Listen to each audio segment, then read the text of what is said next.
Grabar. Listo. Entonces vamos a ver el teorema de existencia y unicidad de soluciones. Bueno, entonces nos vamos a concentrar en este tipo de ecuaciones. Vamos a concentrarnos en problemas de valor iniciales, donde vamos a tener una ecuación de primer orden, ¿cierto? Más una condición inicial. Ya esta es una condición inicial.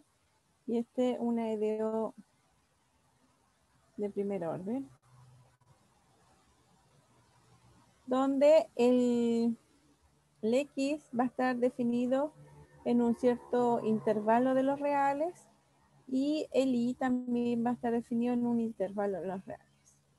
Entonces mi función f que está aquí, ¿cierto? Es una función que va a ir de R2 o en realidad un subconjunto de R2 que es I cruz A, esto es un subconjunto de R2, ¿cierto? Hacia los reales, que sea una función de dos variables tal que un cierto punto, en realidad el punto X sub 0 y sub 0 pertenezca al dominio, donde X sub 0 y sub 0 es el problema de la condición inicial. Entonces necesito que el problema de la condición inicial pertenezca al dominio de la función. Ese es nuestro problema a responder. Y la idea es responder cuando tiene soluciones. Hasta hemos postulado, ¿cierto?, que algunas de O para las cuales existen métodos ingeniosos, entre comillas, de resolución, sin hacernos dos preguntas fundamentales. Claro, nosotros tomamos la ecuación diferencial y empezamos, ¿cierto?, a ver métodos, pero como dije al principio del semestre, hay muchas ecuaciones diferenciales que no tienen solución. Entonces, ¿cómo podemos llegar y asegurarnos de que exista una solución? Entonces, la primera pregunta es, ¿existe al menos una solución para el problema de valor inicial? Nosotros, ¿cierto?, hasta ahora hemos solo resuelto. Y bueno, y si existe una solución, ¿será que esta es única o existe más de una? Pues nosotros encontramos una solución, ¿cierto?, pero no sabemos si hay otra o nada. Entonces, estas dos preguntas responde simultáneamente el teorema de existencia y unicidad. Bueno, simultáneamente, pero obviamente están aquí los dos nombres. De existencia, es decir, muestra cuándo existe y habla que la solución es única. Ese es el teorema de existencia y unicidad. Entonces, antes de ver el teorema, vamos a definir una función de Lipschitz. Una función de Lipschitz. Y una función de Lipschitz, bueno, la vamos a llamar G porque habíamos usado la F anteriormente. Esto es solo un nombre. Diremos que una función real G, que va de I a R, donde I es un subconjunto de los reales, así que esta es una función real que va de los reales a los reales. Vamos a decir que es una función de Lipschitz. Una función de Lipschitz. En el intervalo I, si es que existe una constante L de Lipschitz positiva, tal que cumple esa condición de aquí. Que la distancia entre sus dos imágenes, ¿cierto?, va a ser menor o igual que este constante L por la distancia de los puntos. ¿Qué estamos tratando de decir aquí? Es que si yo tengo mi función real, ¿cierto?, va a ser más o menos así. Entonces yo voy a considerar dos puntos, T1 y T2, ¿cierto?, que tienen una cierta distancia. Y lo que está diciendo esta función de Lipschitz es que sus imágenes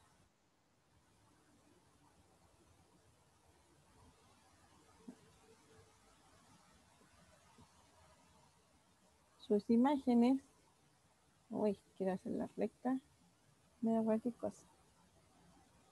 Sus imágenes, por ejemplo aquí, G de T sub 1 y G de T sub I va a ser menor, ¿cierto? Esta distancia es menor que L, vamos a poner esta distancia delta T. L por delta T. Es menor que la distancia de T1 y T2. Eso es lo que está diciendo. Entonces mi función toma 2 puntos aquí, ¿cierto? Y quiero que la distancia, estos puntos pueden ser súper chiquititos, súper cercanos. Y sus imágenes no se pueden alejar tanto. L puede ser un valor mayor que 1 o menor que 1. Así que no es que contraiga esto, puede ser que sea menor que 2 veces la distancia de T1 y T2, ¿ya? Pero tienen esta relación. Si se fijan, podemos pensarlo así también. G de T1 menos G de T2 partido por T1 menos T2. ¿Y qué cosa es esto? Es una función real, así que, bueno, sin considerar los valores absolutos, voy a borrar los valores absolutos, borrarle entre comillas porque lo vamos a poner aquí, mira. No, lo vamos a poner afuera. Como los dos tienen valor absoluto, ¿cierto? Lo puedo poner aquí, ahí. Y todo lo que está dentro es la pendiente, ¿cierto? En la pendiente en los puntos. Tengo la diferencia de las imágenes partido por la diferencia de los puntos. Entonces esa es la pendiente, pero en valor absoluto. Y entonces lo que está diciendo la función de Lipschitz es que esta diferencia, esta división, ¿cierto? O la pendiente, tiene que ser menor o igual que L, donde L es un valor fijo determinado para que sea una función de Lipschitz. Si pasa eso para todos los puntos, para todo T1 y T2 que pertenece al intervalo ahí, entonces voy a decir que G es mi función de Lipschitz. ¿Qué está diciendo aquí? Es que siempre la pendiente no se va a mover mucho. Va a ser siempre menor que esta constante. ¿Ya? Entonces, el, el gráfico de la función no puede pasar, por ejemplo, no puede variar mucho, porque tiene que ser, entonces, si tengo este valor absoluto, quiere decir que el m está entre menos L y L. Eso. Y a esta constante L se llama constantes de Lipschitz.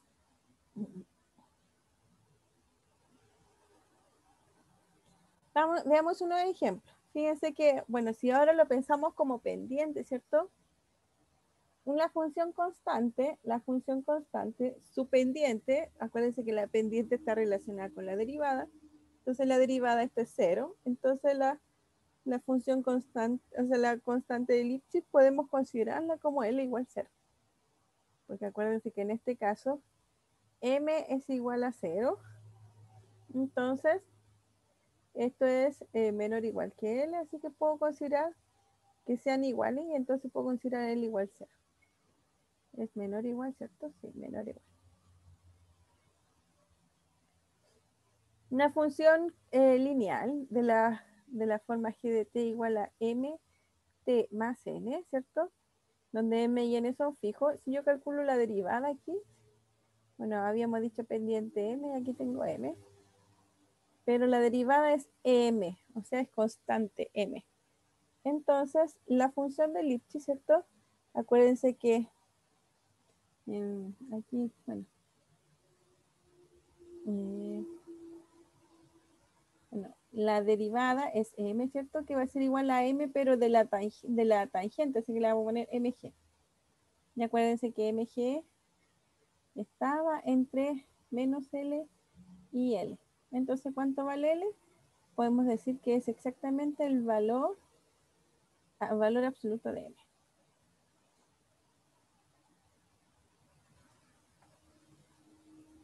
G de t igual a t cuadrado también va a ser de Lipschitz, ¿cierto?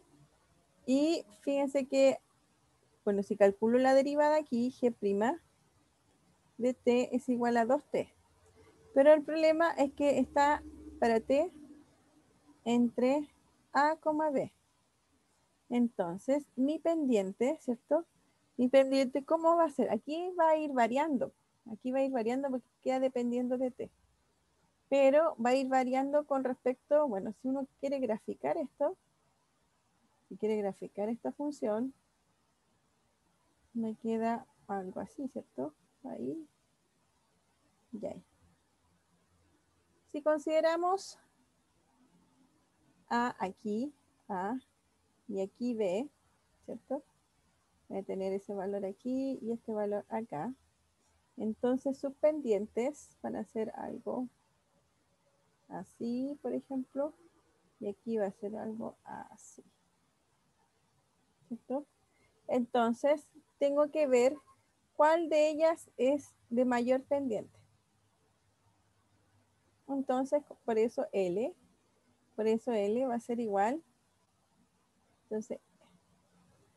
Entonces L es igual a 2 veces, ¿cierto? Por el valor máximo entre las dos pendientes que yo no sé. En el valor absoluto de A o el valor absoluto de B. Ya, ¿cuál de las dos es mayor? Entonces se voy a considerar el L. Me dice, sin embargo, no es Lipschitz en 0 hasta más infinito. ¿Ya? ¿Por qué? Lo que nos dice que la propiedad de ser Lipschitz depende del dominio donde estamos mirando la función. Entonces va a depender también del intervalo de definición, ¿cierto? Para que sea Lipschitz. Claro, ¿por qué? Porque si tengo el intervalo de 0 a más infinito, quiere decir que esta función, ¿cierto? Se hace, bueno, se hace así.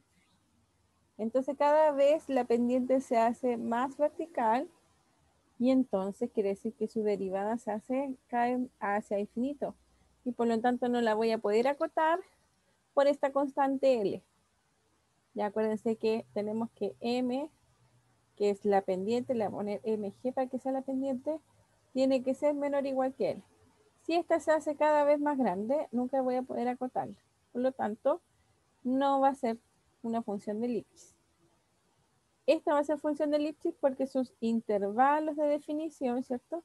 Son cerrados y entonces puedo alcanzar el valor máximo, que va a ser el máximo entre A y B. ¿Se entiende lo que es una función de Lipschitz? Más o menos. Lo que vamos a Profe, dígame. entonces quiere decir que igual independiente o sea, si es que va de menos a infinito al cero, tampoco sería Lipschitz, ¿no? Tampoco, Porque se, tampoco. Sí, claro. Lo que pasa que para que sea Lipschitz, ¿cierto? No puedes hacer algo como así. No se puede ir la función creciendo mucho, mucho, mucho. Porque ahí ya no voy a poder tener esta cota. Entonces, por eso va a ser Lipschitz en intervalos cerrados, ¿cierto? O donde no haya una asíntota. Ahí también va a ser que sea Lipschitz. Entonces, veamos, G es diferenciable y su derivada es acotada por una constante L. Entonces, G es de Lipschitz, de constante L en I. Entonces, todas las funciones diferenciables, ¿cierto? Y su derivada acotada va a ser de Lipschitz. Veamos. Voy a tomar 2 puntos, ¿cierto? 2 puntos en el intervalo, g de t2 menos g de t1. Por el teorema del valor medio, esto va a ser igual a lo que está aquí, ¿cierto? Y me doy cuenta de que, que el sí que está aquí tiene que estar dentro del intervalo. Acuérdense que el teorema del valor medio son evaluados los extremos del intervalo, que en este caso sería t2 y t1, y el sí que está la derivada es para cualquier punto dentro de ese intervalo. Como G es acotada por L, ¿cierto? Decimos, si G es acotada, eso quiere decir que G' de sí es menor o igual que L para todo sí que pertenece al intervalo T1 y T2. Exactamente eso quiere decir que sea acotada. Quiere decir que su derivada, ¿cierto? Va a ser menor o igual a la constante que está diciendo. Entonces, eso es lo que ocupo aquí, ¿cierto? Y entonces digo, con esa condición, yo tengo que g de t2 menos g de t1 es menor o igual que L por T2 menos T1, que era la condición para que sea Lipschitz. Entonces ahí yo demuestro que la función es Lipschitz. Y la función, la constante de Lipschitz va a ser en este caso la misma constante para que sea acotada la función G'. Bueno, aquí está la demostración, no la necesitan hacer siempre que se pregunte, pero fíjense que este método ayuda a entender cómo mostrar que una función es de Lipschitz. Si la función es diferenciable, si la función es continua, podemos usar el teorema de valor medio y entonces ocupar la derivada, que exactamente es la pendiente que yo les decía, y entonces así llegar y mostrar y encontrar la cota. Por eso es interesante ver la demostración. Pero el ejercicio en sí dice que toda función diferenciable y con derivada acotada es de Lipschitz. Vamos a poner. Toda g diferenciable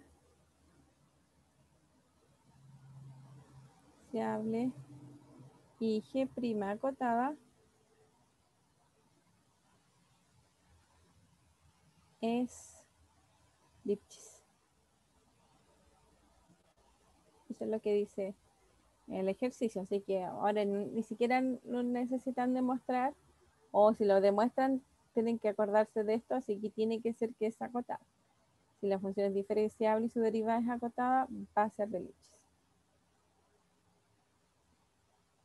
¿Qué pasa con esta función? G de t igual a la raíz de t, ya no es de Lipschitz, dice, en ningún intervalo que contenga al cero. Por ejemplo, consideremos ese intervalo 0,1. ¿Por qué no va a ser de Lipschitz? A ver, acordémonos del gráfico de esa función. Veámoslo gráficamente primero antes de verlo. ¿Cómo es el gráfico de esa función? Bueno, mi pulso no es muy bueno, pero si no mal me acuerdo, esto es, si t vale 0, raíz de 0, que decir 0, y si t vale 1, me queda 1. Entonces, supongamos que aquí vale 1, aquí vale 1. Entonces, la función llega hasta aquí, ¿cierto? Y va a ser una cosa que no me cansó. Más o menos así. Entonces fíjense de que cuando es 0, la pendiente es casi vertical. O sea, se hace muy, muy grande. Entonces, por eso, la función no es Lipschitz, porque en este caso, no, en el 0, no voy a poder acotar por una constante L. Esa es la idea. Por eso no es de Lipschitz para ningún intervalo que contenga el 0. Bueno, en la demostración, bueno, lo podemos hacer de la misma forma anterior, usando el teorema de valor medio. Entonces, el teorema de valor medio dice exactamente eso. G de T2 menos G de T1 es igual a la derivada para algún valor dentro del intervalo por T2 menos T1. Y vamos a considerar T1 y T2, ¿cierto? Dentro del intervalo 0 y 1, pero puede ser 1 el T2, ¿ya? Y el T1, no, la idea es que no sea 0, así que le vamos a poner un poquito más allá. Es decir, aquí está T1 y acá está T2 y el T2 puede llegar a ser 1, eso es lo que está diciendo. Entonces, la distancia de sus imágenes va a ser igual a la derivada por esto. Bueno, le vamos a colocar valor absoluto, ¿cierto? Y bueno, la derivada de la función, ¿cierto? G' de t es igual a un medio partido por 2 veces la raíz de t, ¿cierto? Esa es la derivada de la raíz de t. Si yo lo evalúo en sí, entonces me queda un medio por la raíz de sí. Entonces, colocarle valor absoluto y analizar cuánto es la derivada, me queda esto de aquí. Como tengo T1, tengo T2, y aquí tengo sí, porque está dentro del intervalo, ¿cierto? Entonces tengo que T1 es menor que sí. Entonces 1 partido por sí es menor que 1 partido por T1. Y si uno le aplica la raíz, me queda eso. Entonces, este número es menor que ese. Y eso es lo que hago aquí. 1 partido por la raíz de sí es menor o igual, o va a llegar a ser igual, al valor entre 1 y T1. 1 partido por la raíz de T1.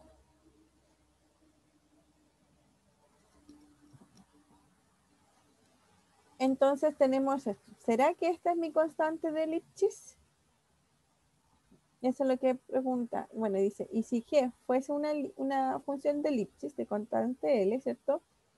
Debería tener el siguiente paso, que sería menor o igual que L por T2 menos T1, ¿cierto? Eso todavía no lo sé y eso es lo que quiero ver.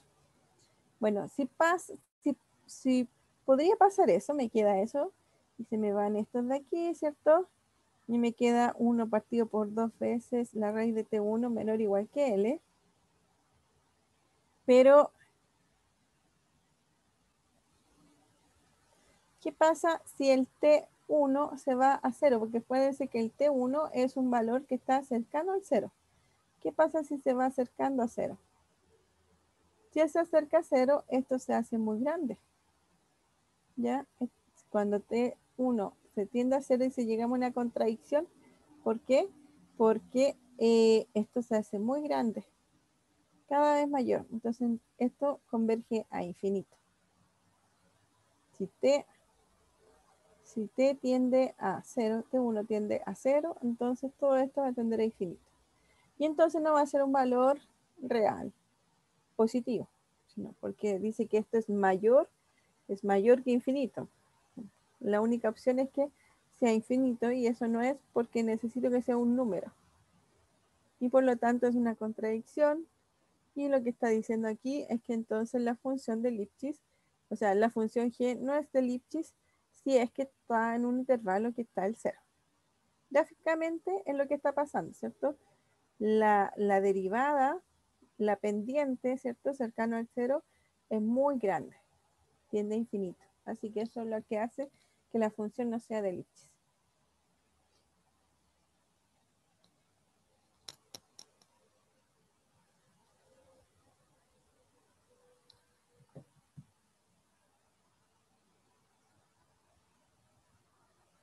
Bueno, entonces tenemos el teorema ya que analizamos. ¿Alguna duda con la función de Lipschitz? Es eso. Esa es la función de Lipschitz, ¿ya? Y entonces vamos a analizar y ver el teorema de existencia y unicidad. Las hipótesis del teorema, las vamos a colocar aquí, hipótesis.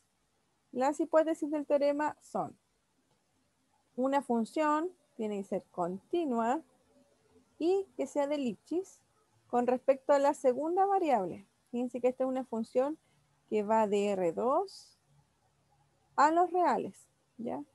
Entonces una función vectorial, ¿cierto? Que va de R2 a R, que necesito que sea continua en ambas variables, pero necesito que sea Lipschitz en la segunda variable. Es decir, ¿qué quiere decir que sea Lipschitz en la segunda variable? El valor absoluto de f de x, y1 menos f de x, y2. El x lo dejamos fijo porque quiero que sea Lipschitz solo en la segunda variable. Va a ser menor o igual que L por y1 menos y2. Eso quiere decir que f es Lipschitz.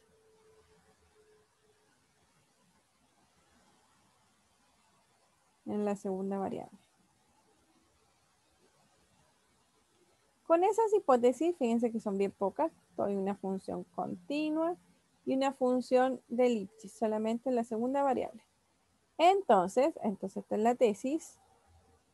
La tesis dice, para todos los pares que pertenecen al dominio, para todos los x0 y sub 0 que pertenecen a I cruz A, el problema de valor inicial, es decir, y' es igual a f de x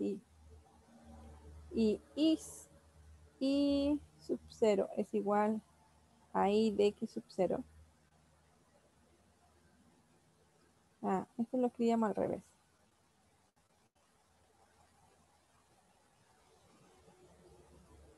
Y de x sub 0 es igual a i sub 0. Este es el problema de valor inicial. Este problema de valor inicial tiene una única solución, y que va a ir de un cierto intervalo hacia los reales para un cierto delta suficientemente pequeño. Aquí fíjense que está la existencia de la unicidad, porque dice tiene una única, es decir, al decir que tiene, habla de existencia. Esta es existencia. El tiene. Y una única habla de unicidad. Es el teorema de existencia y unicidad. Afirma que hay soluciones y son únicas para este problema, pero fíjense que el dominio de mi función y, el dominio de mi función y es esta de aquí.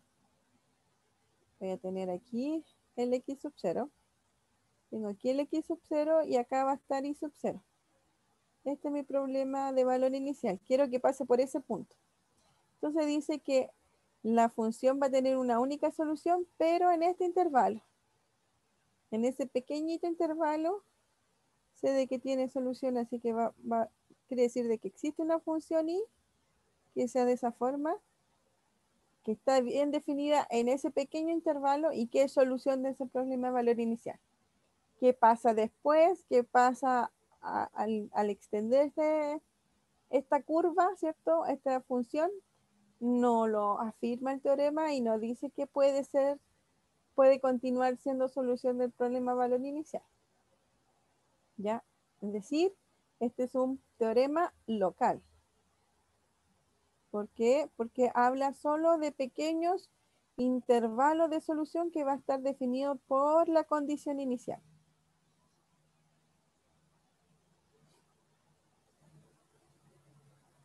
Ese es el teorema de existencia de unicidad.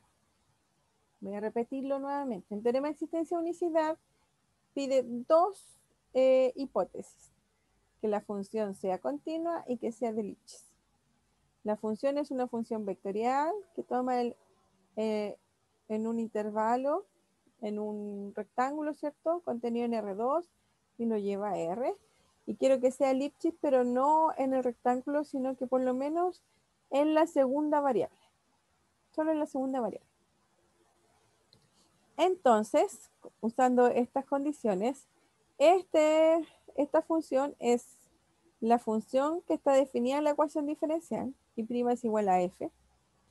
Entonces, si consideramos el problema de valor inicial igual a y' igual a f, con esta condición inicial, entonces el teorema afirma de que va a existir solución y una única solución para este problema, pero mi solución se va a llamar y va a estar solamente definida su dominio en un pequeño intervalo. Eso. Se habla también que delta es suficientemente pequeño, así que esto puede ser lo más pequeño posible.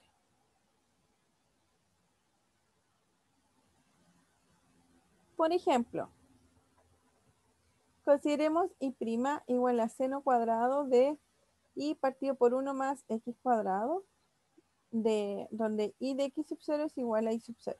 Muestre que para cualquier par x sub 0 y sub 0 en R2, el problema tiene una única solución definida en todos los reales. Y verifique que dicha solución es siempre no decreciente.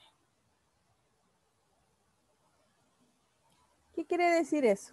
Que vamos a analizar. ¿Cómo empezamos? Hice muchas preguntas. ¿Me responden una? Está bien. Ya, la pregunta es, ¿cómo empezamos a resolver el ejercicio?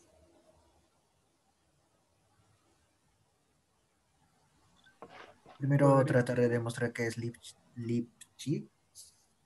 Lipschitz, ¿qué cosa? ¿Qué función? Es la función, la primera función. Claro, la función del seno cuadrado, ¿cierto? Esta parte de Eso. aquí, esa es mi función que yo quiero que sea Lipschitz. Entonces, f va a ir de un cierto dominio, ¿cierto?, hacia los reales, tal que toma x, y lo lleva a f de x, y, que es igual a seno cuadrado de y partido por 1 más x cuadrado. ¿Podríamos definir cuál es el dominio de la función? ¿Cuál es el dominio de esa función?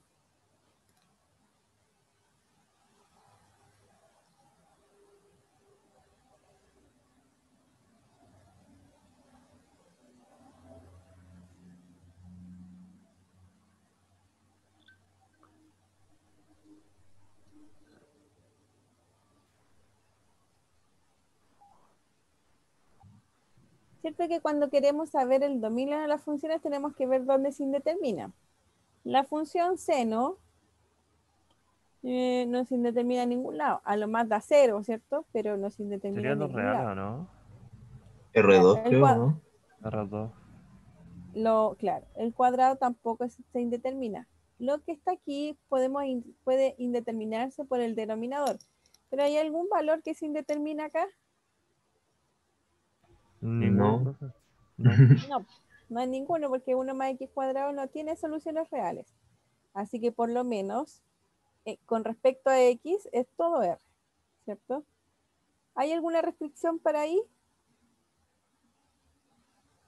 No, está en el numerador, ¿cierto?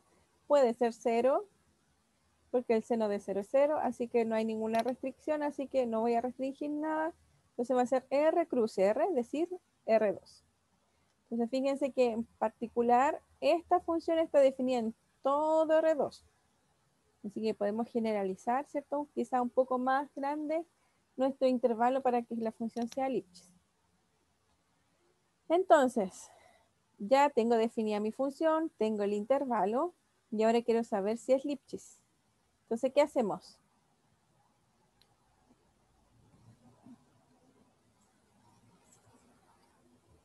Derivamos, ¿cierto? Pero derivamos ¿qué? Tengo una función de 2 variables. Y los ejemplos lo había hecho con funciones de R en R. Bueno, pero no se preocupen porque yo necesito que sea Lipschitz en la segunda variable. Entonces quiero que ver que f es Lipschitz, pero no en las dos, sino que Es solo en con la derivada segunda. parcial, ¿o no, profe? Claro, con derivada parcial. Es Lipschitz en la segunda variable. Entonces para eso vamos a calcular la derivada de f con respecto a y. Vamos a ver qué pasa con su derivada. Y ahí podemos ver si es Lipschitz o no. Entonces, ¿cuánto es la derivada de f con respecto a y? Bueno, aquí hay regla en la cadena, ¿cierto? Tengo un cuadrado, 2 por seno de y partido por 1 más x cuadrado por la derivada del seno, que sería coseno de y partido por 1 más x cuadrado por, y ahora tengo que derivar lo que está dentro. Si voy a derivar con respecto a y, el x es constante, ¿cierto? Entonces me queda 1 partido por 1 más x cuadrado, eso sería la constante, por la derivada de y, que está aquí arriba, y es 1. Así que la derivada de f con respecto a y sería 2 partido por 1 más x cuadrado, ¿cierto? Seno de y partido por 1 más x cuadrado por seno, perdón, seno no, coseno de y partido por 1 más x cuadrado. Bien, ¿y qué hacemos con eso?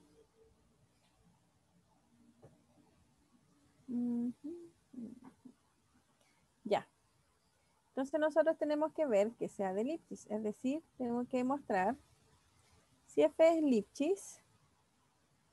Entonces si f es Lipschitz, tiene que pasar que f de x, y 1 menos f de x, y 2 sea menor o igual que L por, bueno, este es I2, solo para el orden quede igual, ¿cierto? La idea siempre es como pensar que uno resta el mayor menos el menor. Y en este caso no necesariamente ese es el orden, pues ese es valor absoluto. Eso tenemos que mostrar, ¿cierto? Con lo que hicimos recién, podemos decir que f de x y 2, voy a poner aquí pd, que es por demostrar. F de x, y 2 menos f de x, y 1, ¿cierto? Por el teorema valor medio es menor o igual que df a de y en un cierto valor x, sí por i2 menos i1.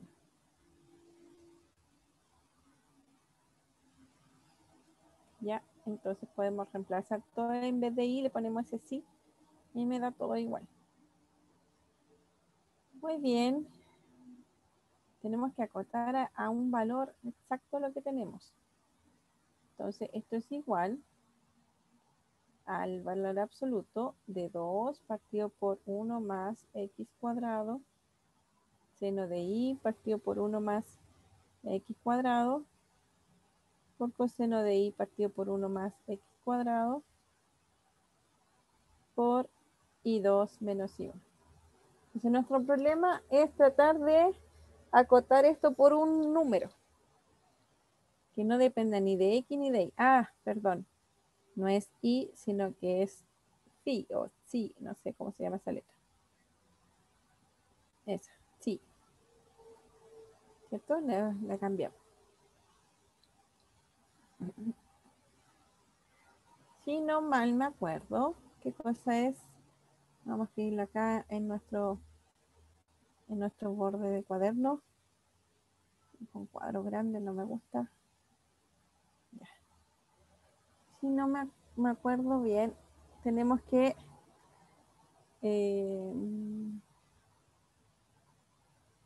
seno de alfa más beta, ¿cuánto es? Esto es seno de alfa por coseno de beta más seno de beta por coseno de alfa, ¿cierto? Y ¿cuál era? Era que era 2. Seno, entonces seno de 2 alfa, seno 2 alfa es igual a 2 seno, coseno, ¿no? 2 seno de alfa, coseno de alfa, ¿cierto? Alfa, sí, sí. Eso. Y si se fijan, es 2 veces el seno por un ángulo más el coseno por un ángulo. Y eso es lo que tenemos acá. Tengo un 2, el seno por un ángulo, por el coseno de ese ángulo. Entonces, esto es coseno 2 veces el ángulo. Entonces, esto lo podemos cambiar. Esto va a ser igual a 1 partido por 1 más x cuadrado, ¿cierto? Y esto es seno de 2 sí partido por 1 más x cuadrado.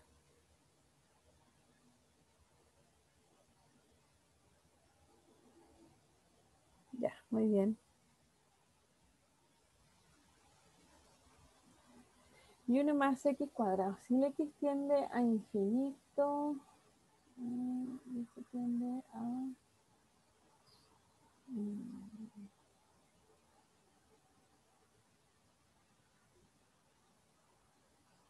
Yo creo que este cálculo ya está hecho aquí. Vamos a revisar. Ahí está la derivada. Ahí está, ¿ves? Ya. ¿Por qué esto es menor que 1? Si el x... ya entendí. Ahora vamos a ir a nuestro margen de nuevo. Miren, ¿cómo es el gráfico de 1 partido por 1 más x cuadrado? Tenemos que acordarnos las cosas y si no nos acordamos tenemos que ir al margen y analizar. Bueno, esto lo vamos a poner así. Fíjense, si el x vale 0, vamos a suponer que no sabemos nada del gráfico de esta función. Si el x vale 0, esto vale 1. Así que vamos a suponer que el 1 está aquí. Este vale 1. Si el X vale 1, esto es un medio. Así que 1, 2, 3, 4, este vale un medio. Si el X vale, no sé, 1000, si el X vale 1000, esto se hace muy chiquitito. Así que va a ser como por aquí. Entonces esto se comporta así. Bueno, no pasó ninguno de los dos puntitos, pero no importa. Y si el X es negativo, se va a producir como si fuera un espejo. ¿Cierto? Porque me van a dar siempre valores positivos por el cuadrado. Entonces, a lo más esta función es 1. Entonces, 1 partido por 1 más x es siempre menor o igual que 1. Bueno, ahí lo vimos gráficamente. Si uno lo quiere hacer algebraicamente, yo quiero afirmar que eso es menor o igual que 1. Bueno, lo escribo aquí. 1 más x cuadrado, ¿cierto? Quiero ver si se verifica, así que vamos a tratar de desarrollar esto y ver si llegamos a algo verdadero. Se me van los 1, entonces me queda que x cuadrado es mayor o igual que 0, y eso sí es válido.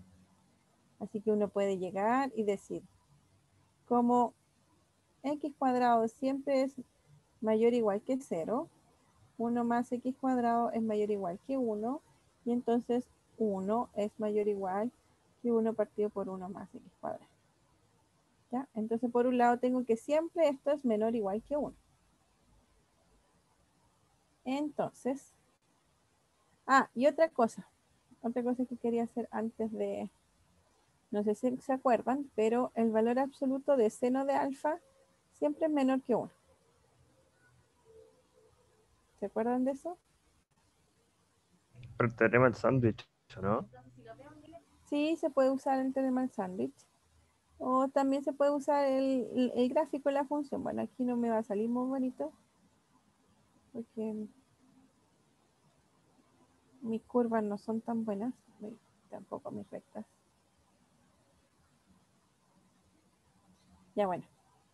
Pero mi función, ¿cierto? Es algo así. Que salió cualquier cosa.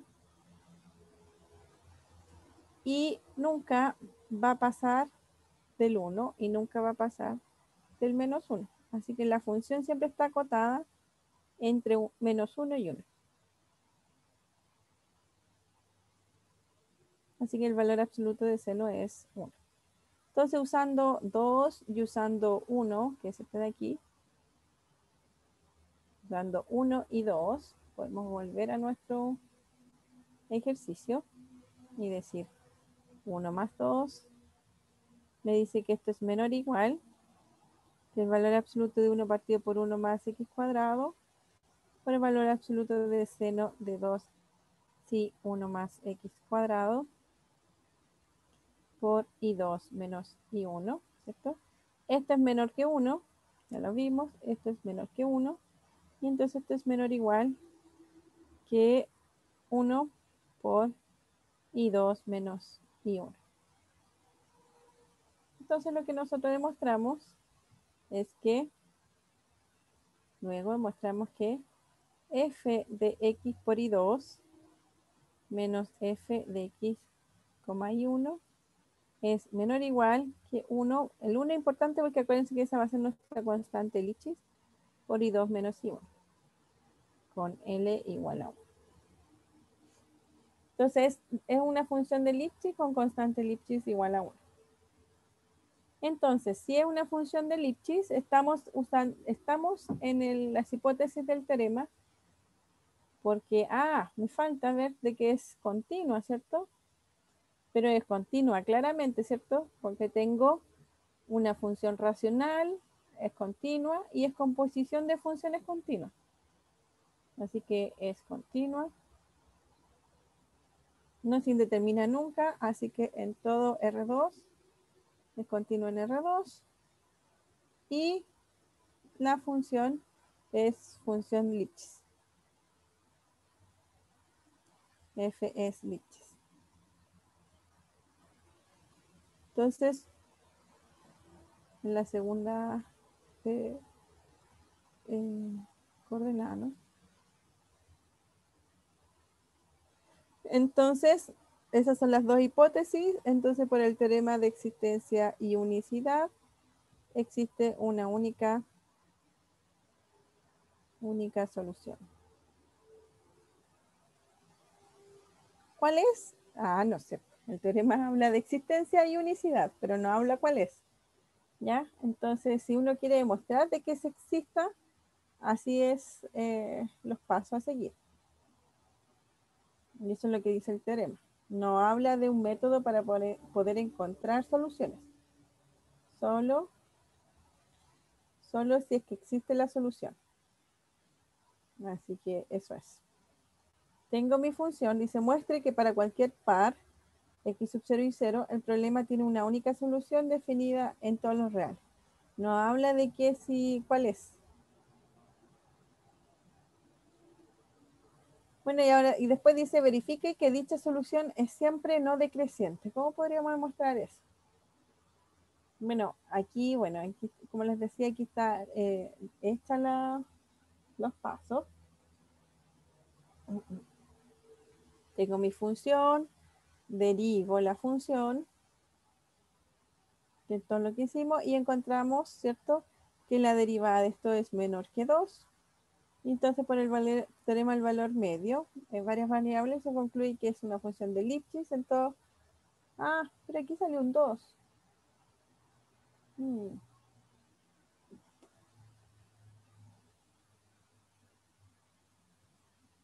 Debe ser 1, ¿cierto? Porque en nuestros pasos no nos equivocamos. ¿O sí?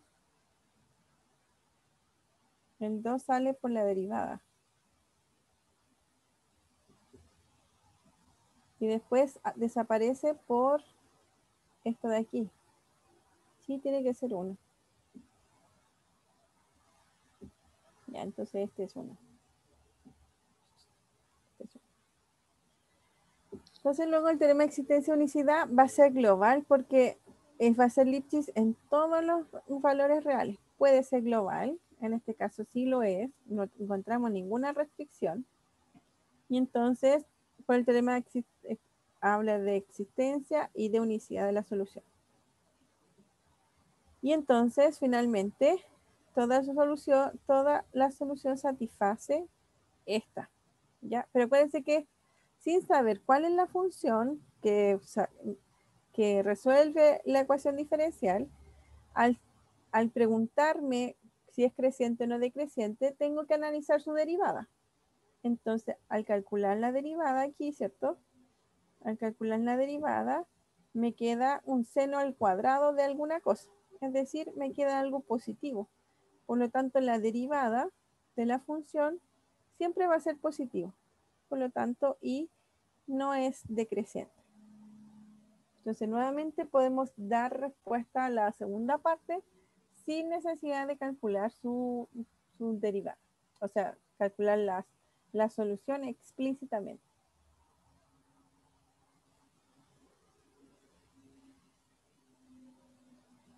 Ya, ejercicio. Traten de hacer eso ustedes.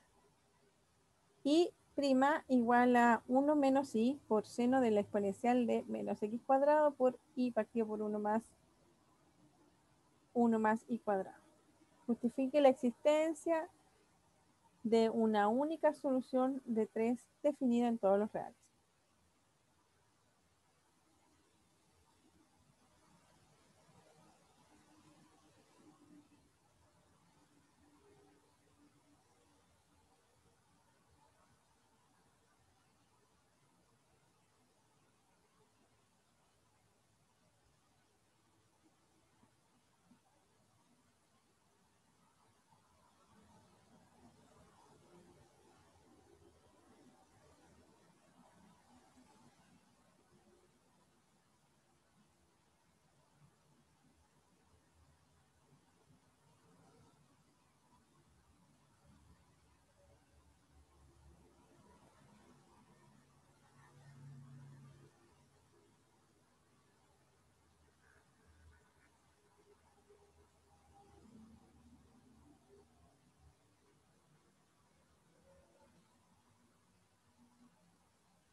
¿Ya? ¿Ideas?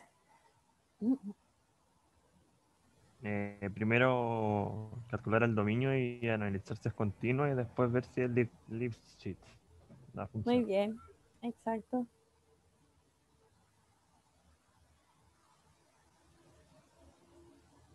Entonces mi función va a ir desde un cierto dominio, ¿cierto? Hacia los reales. Voy a tomar x, y lo voy a llevar a la función f de x, y 1 menos i por seno exponencial de menos x cuadrado por i partido por 1 más i cuadrado. Fíjense que si uno quiere encontrar la solución a esto es una función bien fea para poder integrar o algo así que ni piensen en encontrar la solución explícita. Pero podemos analizar si la función tiene solución.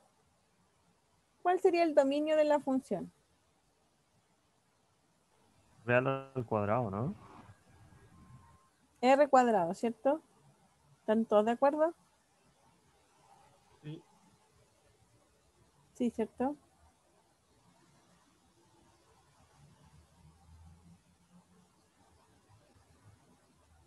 Ya.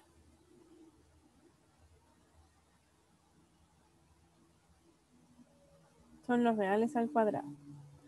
Entonces, ¿y esta función es continua? También, Sí. yo creo que sí. Sí, Para todo R2. para todo R2. ¿Por qué? Porque es continua. Bueno, fíjense que aquí tengo Porque es una composición de funciones continuas. composición y multiplicación, que aquí hay una multiplicación, ¿cierto? Esta es una Ah, ya. función continua y esta de aquí, vamos a ver, esta es una función racional, así que es continua. Esta es una función exponencial, una multiplicación con la exponencial, que también es continua, y es composición con el seno, que también es continuo. Así que todo es continuo, entonces f es continua en todo R2, ¿cierto? Analizamos todos los x y los y. El denominador aquí nunca se hace cero, así que no hay ningún problema. Este en realidad también está en el denominador, pero el exponencial tampoco nunca se hace cero, así que no hay problema. Así que tengo que la función es continua. Y el segundo paso es analizar de que f sea Lipschitz. Entonces tenemos que calcular la derivada con respecto a la segunda variable. Y aquí voy a derivar el producto. Aquí la derivada de esto es menos 1 por seno exponencial de menos x cuadrado por i partido por 1 más i cuadrado más 1 menos i por la derivada del seno, que es coseno exponencial de menos x cuadrado por i partido por 1 más i cuadrado por la derivada de lo de adentro, ¿cierto? Que es un producto, pero esto depende solo de x, así que me queda x exponencial de menos x cuadrado y voy a derivar esto, 1 más i cuadrado al cuadrado. Por la derivada de arriba me queda 1 por 1 más i cuadrado menos i por la derivada de lo de abajo, que sería 2i. Entonces esto me queda 1 más i cuadrado menos 2i cuadrado, ¿cierto? Eso de ahí. Entonces me queda 1 menos i cuadrado. Entonces la derivada, solamente va que queda un poquito más chiquitita, es seno de la exponencial de menos x cuadrado i partido por 1 más i cuadrado más 1 menos i por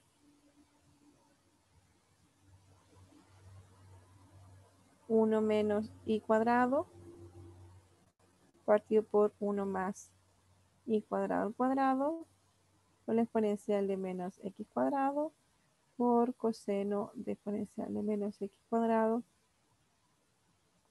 por i partido por 1 más i cuadrado.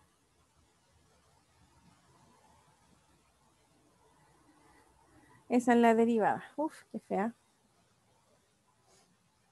Pero entonces tenemos que ver si es acotada. Entonces vamos a calcular el valor absoluto de f. Entonces va a ser el valor A. El valor absoluto.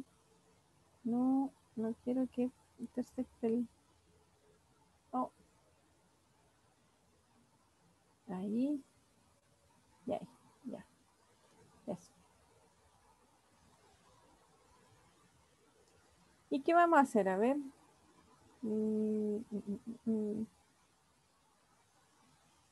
Tenemos que analizar, ¿cierto?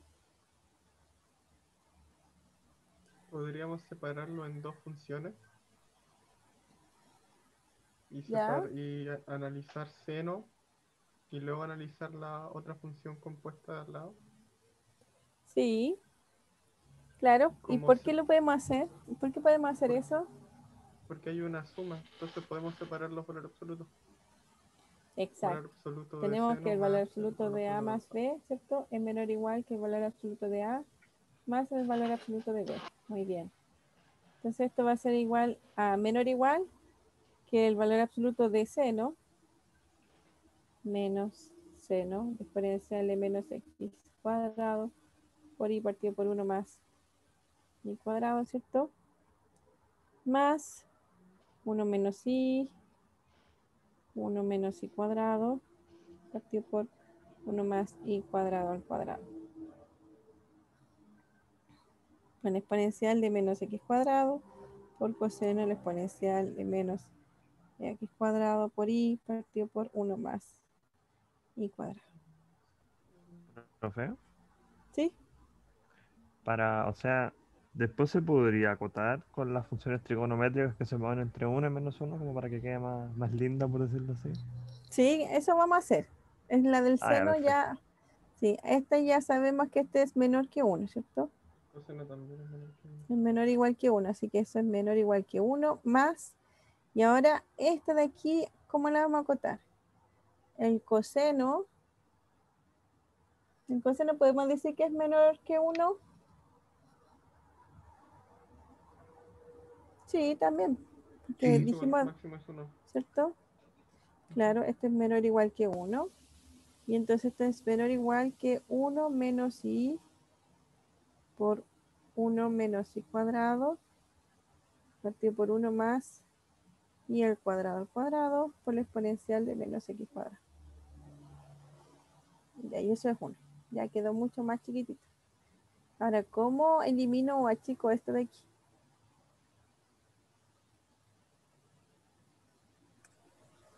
profe, el exponencial elevado a la menos x al cuadrado, creo que igual se puede acotar con, es menor o igual a 1. ¿Es menor o igual a 1? Sí, Vamos a ir al margen. Vamos a ponerlo acá. ¿Verdad que están los cuadritos grandes?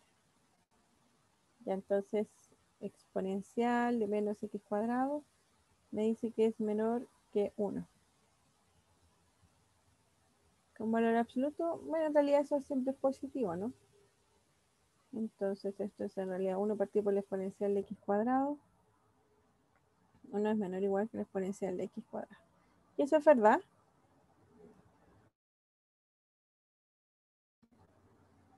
Mm, Sería menor o igual, porque si es Euler elevado a 0, si es 1 o no. claro.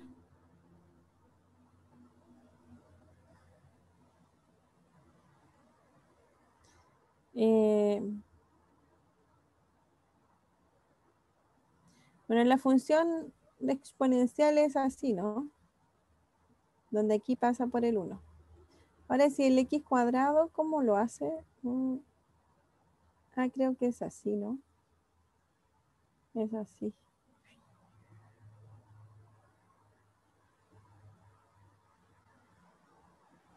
Entonces siempre va a ser mayor que 1.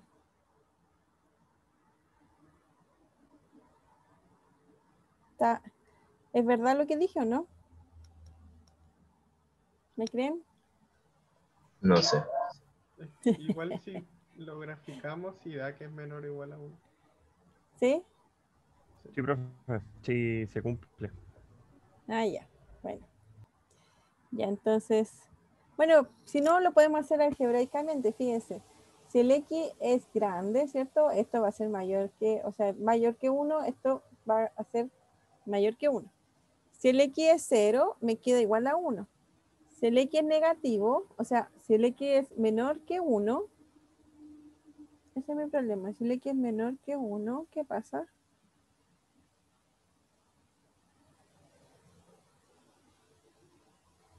Mm, Creo que no pasaría nada porque igual está elevado al cuadrado.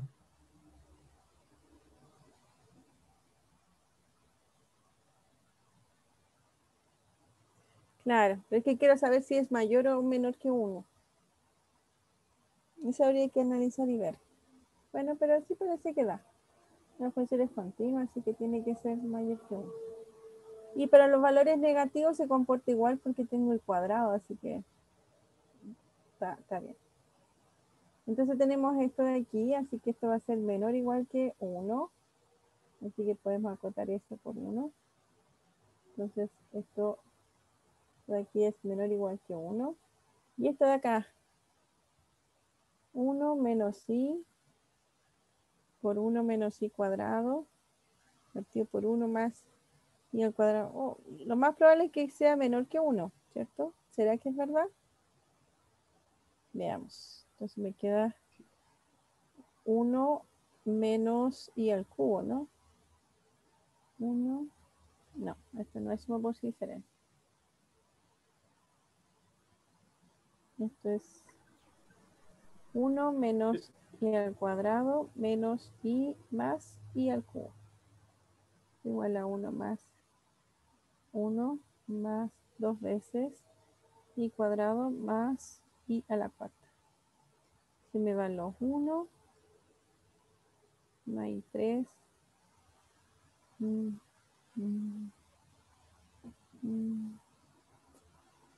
Entonces me queda 0 menor que i más 3i cuadrado menos i al cubo más i a la cuarta. I por 1 más 3i menos i cuadrado más i al cubo. No sé.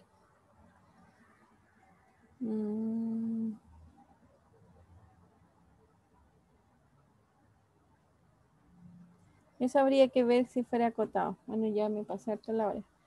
Pero eso queda de tarea. Entonces, ver si en realidad es menor o igual que 1 o menor a alguna cosa, ¿cierto? Hay que ver como aquí, Profe, ¿sí? en el caso, o sea, no influye que habría que reemplazar esa letra como no sé qué letra era, sigma, no sé qué esa letra, o no Ah, influye o no. sí, no influye. No Ah, influye ya, perfecto. porque después el i va a ser el sí. Así que no hay problema. Y supuestamente esta va a ser Lipschitz en todos los reales, así que no voy a tener extremos. Así que por el momento no influye en nada.